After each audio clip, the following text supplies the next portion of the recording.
제가 어렸을 때만 해도 교회마다 전교인 야외 예배를 참 많이 다니곤 했습니다.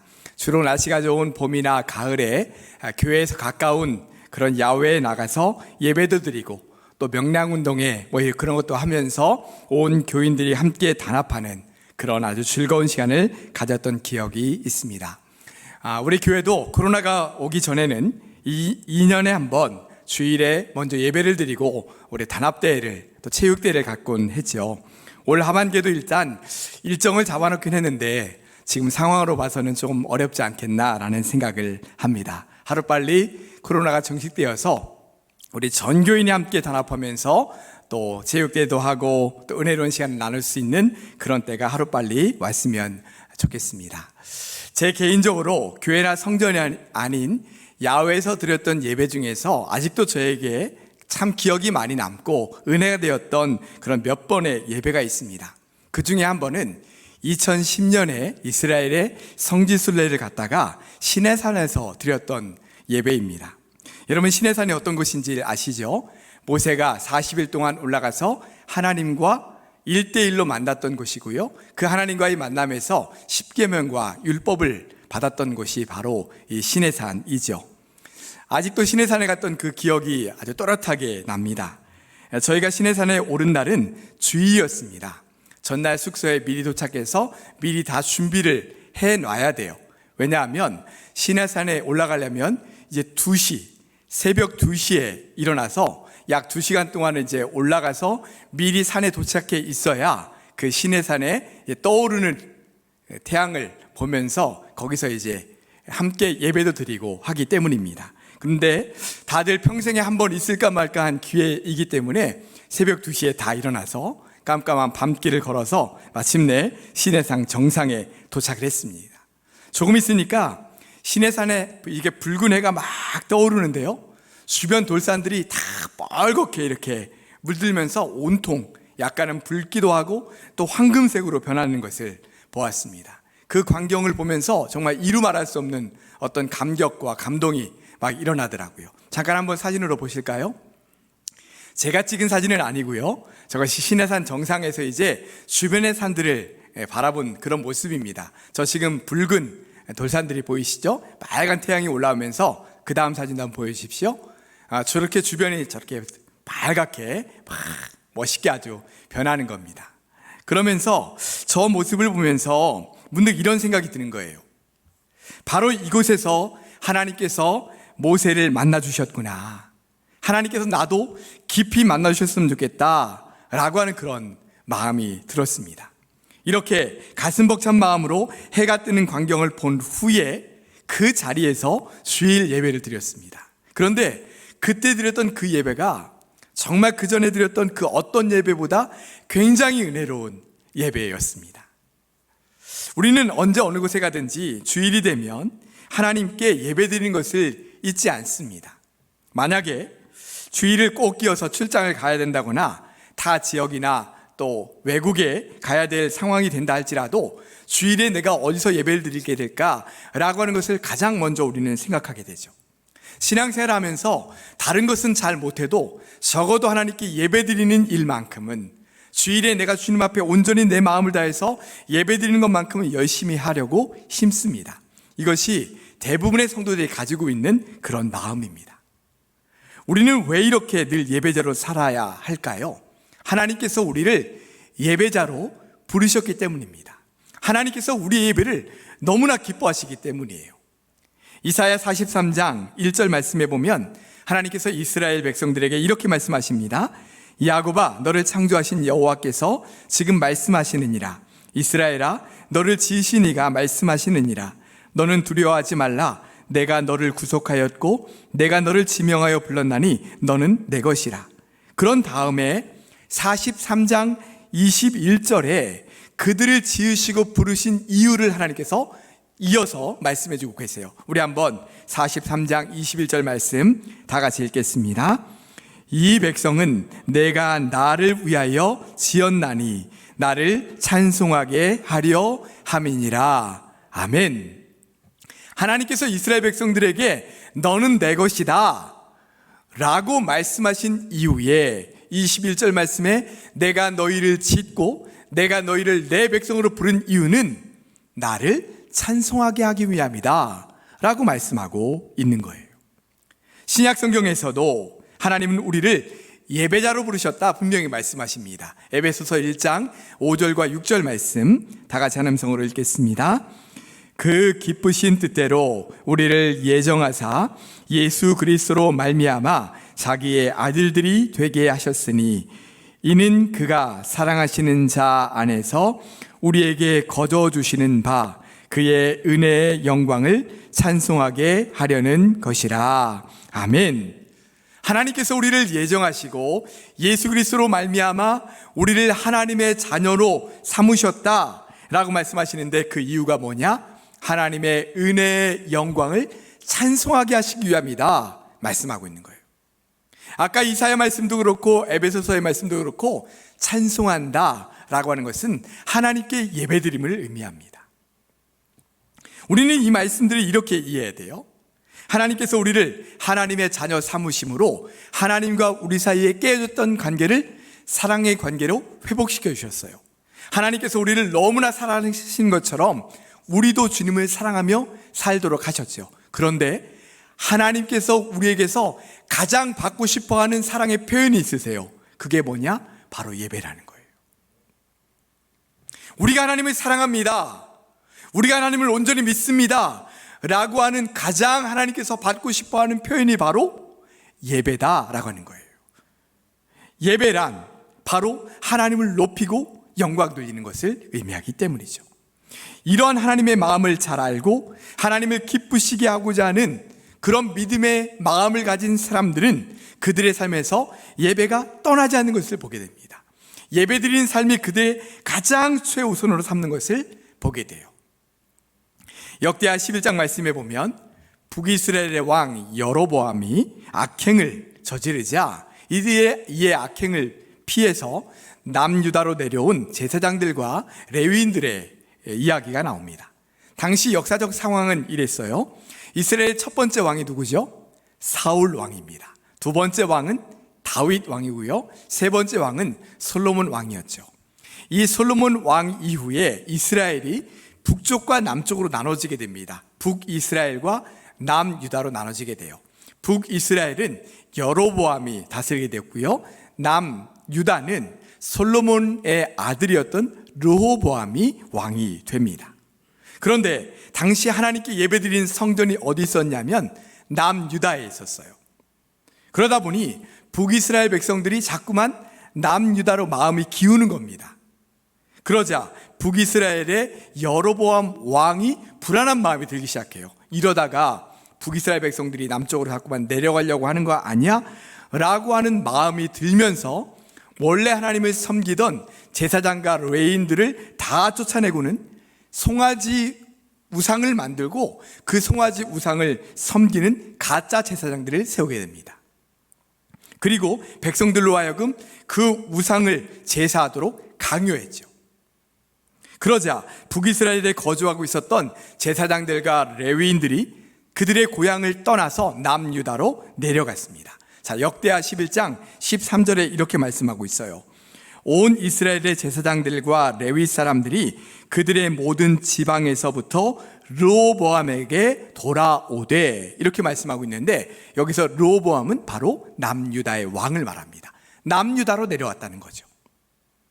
그런데 북이스라엘의 제사장들과 레위인들이 남유다로 내려올 때에 북이스라엘의 백성들 중에 하나님을 진정으로 찾는 자들이 레위인들을 따라 함께 내려오는 것을 보게 됩니다. 자, 역대하 11장 16절 말씀 우리가 다 같이 한 음성으로 읽겠습니다.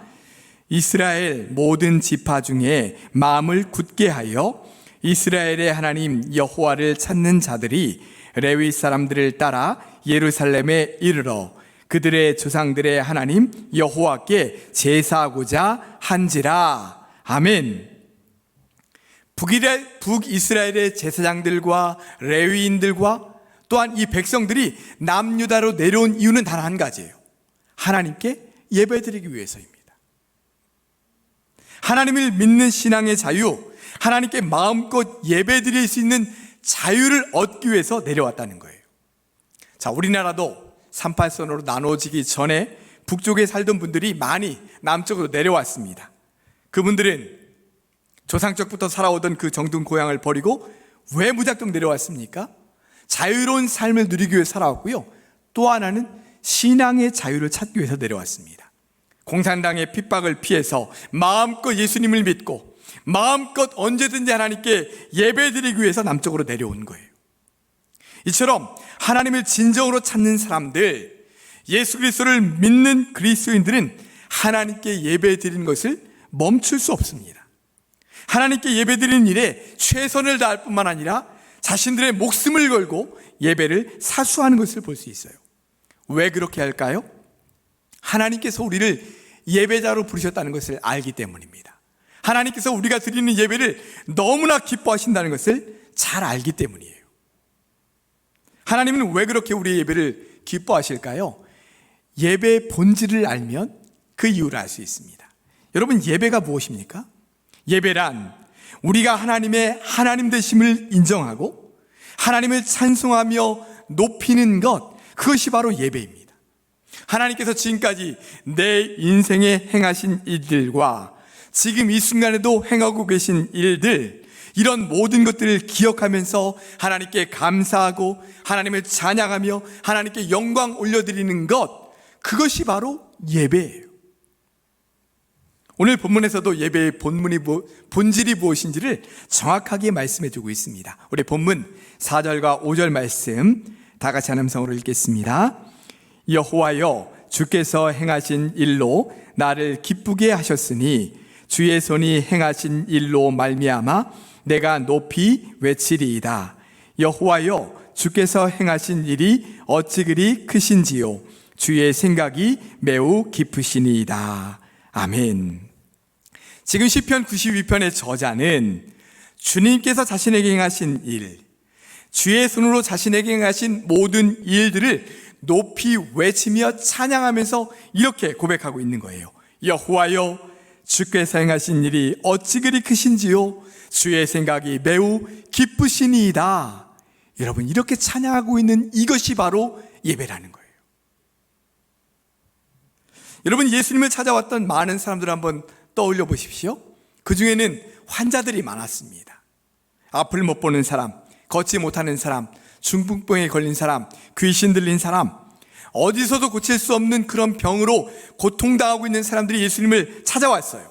그때마다 예수님은 그들의 모든 병을 깨끗하게 치유해 주셨죠. 이렇게 고침을 받고 난 다음에 그들이 공통적으로 했었던 그런 행동이 있습니다. 여러분, 그것이 뭐였습니까? 하나님을 찬송하며 하나님께 영광 돌렸다. 성경은 말씀하고 있어요.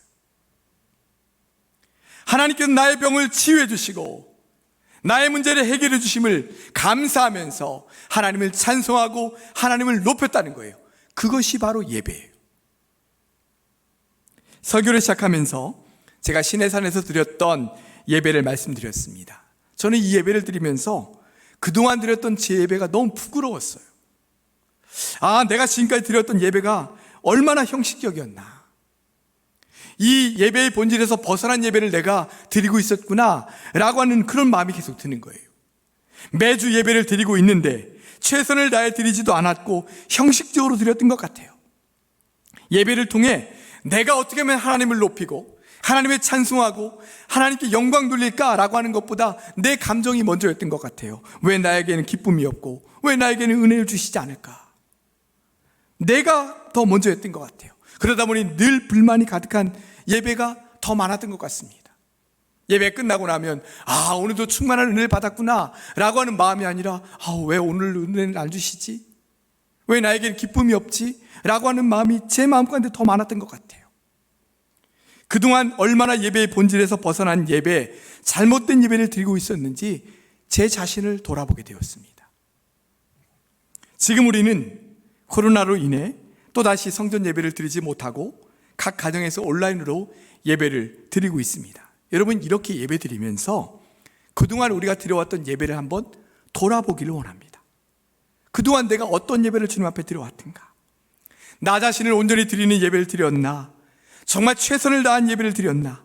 하나님께 나에게 베풀어 주신 그 은혜를 기억하고 찬송하며 하나님을 높이는 예배를 온전히 드리고 있었나 한번 깊이 생각해 보시기를 바랍니다. 이번에 코로나로 인해 우리 가정이 하나님께 예배드리는 장소가 되었습니다. 사실 우리가 하나님께 예배드리는 장소는 교회뿐만 아니라 원래부터 우리의 가정도 예배의 장소가 되었어야 되는 거죠. 그런데 우리는 그동안 교회에서만 예배를 드렸습니다. 주일에 성전에서 드리는 예배가 전부인 것으로 알아왔기 때문이죠. 그러나 이것은 온전한 예배자의 마음이 아닙니다. 주일에 성전에서 드리는 예배뿐만 아니라 매일 우리의 일상 속에서 하나님께 예배드리는 삶이 되어야 되는 것입니다. 그런데 아직도 많은 성도들이 교회와 가정, 교회와 세상을 분리해요.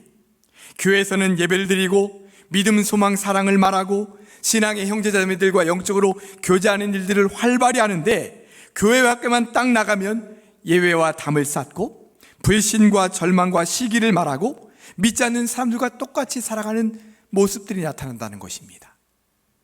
여러분, 이것은 온전한 신앙이 아니죠. 우리가 주일에 교회에서 예배를 드리고 성도들과 영적으로 교제하면서 영적으로 무장하는 이유가 무엇입니까?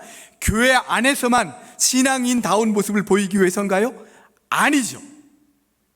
여기서 무장해서 세상으로 나아가서 그 세상 속에서 우리의 가정과 우리의 일터와 우리의 모든 삶의 자리에서 하나님의 말씀대로 온전한 믿음을 지키며 살기 위해서 주일에 우리가 말씀과 영적인 교제로 무장하는 것입니다. 그러기에 교회와 우리의 일상, 주일과 우리의 일상이 나눠져서는 안 되고 연결되어야 되는 것이죠. 이어져야 되는 것입니다. 그런데 우리의 삶의 자리가 얼마나 치열한 영적 전쟁터입니까? 우리가 뜨겁게 예배드리면서 말씀을 들으면서 받은 말씀대로 받은 은혜대로 살겠다고 얼마나 다짐하며 세상을 향해 나아가요. 그런데 정작 세상에서 살 때에는 삶의 자리에서는 팡팡 넘어지고 타협해버리고 말 때가 얼마나 많이 있습니까? 그런데도 주일에 하나님께 예배드렸으니까 나을 바 다 했다 라고 생각하고 교회 밖에서는 예배와 또 신앙적인 삶과 담을 쌓고 산다면 그것은 온전한 신앙생활이 아닌 거죠. 그러므로 우리의 일상생활 속에서도 하나님을 만나는 삶이 계속되어야 합니다. 주일에만 하나님께 예배드리는 것이 아니라 우리의 모든 일상 속에서 하나님께 예배드리고 하나님을 만나는 일들이 계속해서 나타나야 된다는 것이죠. 우리 교회는 그동안 코로나 상황에서도 하나님께 더 가까이 가기 위한 영적인 노력을 계속해왔습니다. 작년에는 우리가 성경 통독을 열심히 해왔죠. 작년에 우리 성도들 중에서 함께 성경 통독을 하신 분들이 3분의 1 정도가 함께 참여하셨습니다. 참 대단한 일이죠. 많은 분들이 참 수고하면서 열심히 참여하셨습니다. 올해는 우리가 성경 통독이나 성경 쓰기 중에서 여러분들이 하실 수 있는 분량만큼 함께 하자라고 말씀드렸습니다. 나는 성경 쓰기 하겠다, 나는 성경 통독하겠다. 여러분 열심히 하십시오. 근데 혹시나 멈춰진 분이 계신다면 이어가시길 바랍니다. 우리가 이 일을 하는 데 있어서 1년이 넘어가다 보니까 그동안 열심히 해오신 분들도 계시지만 조금 많이 지쳐가는 그런 분들도 계신 것 같아요. 그래서 우리가 새로운 출발을 하기를 원하는 겁니다. 그래서 일상에서 만나는 하나님이라고 하는 우리가 운동 또는 캠페인, 우리의 새로운 영적인 우리가 움직임을 한번 갖기를 원합니다. 아까 잠깐 소개를 해드렸지만 잠깐 한 번 더 소개를 해드리자면, 성경 통독이나 성경 쓰기를 열심히 잘 하고 계신 분들은 계속 잘 해나가시길 바랍니다. 그런데 중간에 내가 좀 멈췄다, 아니면 아예 올해 시작을 제대로 못했다 라고 하시는 분들이 계시면 지금 다시 시작하십시오. 그리고 그동안 기도 생활을 열심히 하자고 했지만 사실 기도 훈련이 제대로 되지 않으신 분들은 혼자 기도 생활을 한다라는 것이 참 쉽지 않아요. 그래서 아까 말씀드린 이 요일별 기도문을 이번에 새로 발간한 겁니다. 이것은 1996년 독일 그 찬송가를 새롭게 발간을 하면서 그 뒤에 있었던 기도문을 장신대 박동현 교수님이 새롭게 이렇게 편집하신 그 기도문이에요. 그 기도문 안에는 아주 구체적인 기도의 내용들이 들어있습니다. 예를 들면 아침에 기도한다 그러면 오늘 한 날을 하나님께 맡기는 기도문이 아주 짧게 되어 있습니다. 우리가 하루하루 살아가는 동안 자꾸만 하나님을 잊어버리고 기도를 잊어버리고 또 기도하고 싶은데 기도가 잘 안 되고 어떻게 되는지 모르겠다라고 하시는 분들이 이 기도문을 가지고 함께 읽으면서 기도를 해 나가시면 이 기도문에 이어서 내 기도로 자연스럽게 이어질 수 있습니다. 또 이 기도문을 조용히 읽으면서 하루의 시작을 하나님께 온전히 맡길 수도 있고요. 또 하루를 끝내면서 내 자신의 삶을 돌아볼 수도 있죠. 그러면서 나 자신만의 깊이 있는 기도로 더 나아갈 수도 있습니다. 쉽게 말해서 이 요일별 기도문은 기도가 좀 어려운 분들, 또 기도가 잘 되시지 않는 분들에게 기도를 도와드릴 수 있는 그러한 영적인 도구이다라고 이해하시면 되겠습니다. 이 기도문을 가지고 함께 기도해 나가자는 것입니다. 또 한 가지는 이번 주부터 우리가 새벽 기도에 함께 참여하기를 원합니다. 지금 우리가 성전 이제 예배가 재개가 되면 성전에 나와서 함께 우리가 새벽 기도를 하시는 것은 가장 좋겠고요. 새벽 기도에 또 성전에 나오시지 못하시는 분들이 계신다면 여러분들이 우리가 있는 자리에서 언제든지 새벽 기도 영상을 함께 보자는 거예요. 새벽에 보시면서 기도하시면 또 가장 좋겠죠. 또 그것이 안 되시면 출근하실 때나 퇴근하실 때 이렇게 귀로 들으실 수 있고요. 또 운동을 하면서나 설거지를 하면서 무슨 일을 하면서든지 내가 그 매일매일 하나님 말씀으로 서겠다, 또 예배드리는 삶을 살겠다라고 하는 마음으로 새벽기도 영상을 계속 하자는 것입니다. 우리가 월요일부터 금요일까지 새벽기도회가 있죠. 그 영상을 같이 보자는 거예요. 그러면서 매일 예배드리는 삶, 일상에서 주님의 말씀을 가까이 하는 삶 우리가 해 나갈 수 있으면 좋겠습니다. 또 한 가지는 이번 주부터 주일 설교 영상을 3분에서 5분 정도로 아주 짧게 편집해서 올려놓으려고 합니다. 우리가 주일에 이렇게 설교를 듣는데 요즘 제가 이제 보통 25분에서 30분 정도 설교를 하는데요. 그거 주중에 한 번 듣기도 힘들다. 이런 분들도 계시더라고요. 그래서 3분에서 5분 정도로 오는 주일에 드렸던 말씀 중에서 요약된 부분, 그 부분만 편집해서 올려놓을 겁니다. 그 영상을 또 보면서 맞아, 이번 주일에 이런 말씀 받았지, 이런 말씀을 하셨지, 이 말씀 내가 다시 붙들어야지 라고 다짐하면서 일상 속에서 하나님의 말씀을 기억하고 하나님과 함께 살아가는 그 삶을 살자라는 것입니다. 그래서 타이틀을 일상에서 만나는 하나님이라고 하는 타이틀로 정했고요. 매일매일 매 순간순간마다 내가 마음만 먹으면 언제든지 하나님 말씀도 듣고 기도할 수 있도록 여러분들을 도와드리는 그런 운동을 해보자는 것입니다. 말씀을 정리하겠습니다. 여러분, 지금까지 우리가 신앙생활을 한 것을 한번 돌아보십시오.